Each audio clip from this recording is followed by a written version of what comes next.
physical healing. Heavenly Father, I call on you right now in a special way. It is through your power that I was created. Every breath I take, every morning I wake, and every moment of every hour I live under your power. Father, I ask you now to touch me with that same power. For if you created me from nothing, you can certainly create me. Fill me with the healing power of your Spirit. Cast out anything that should not be in me. Mend what is broken. Root out any unproductive cells. Open any blocked arteries or veins and rebuild any damaged areas.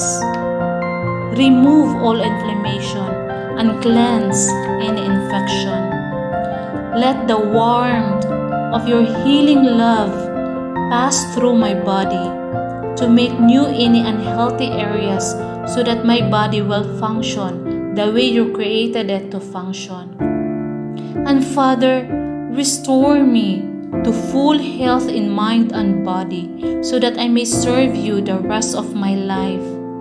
I ask this through Christ, our Lord. Amen.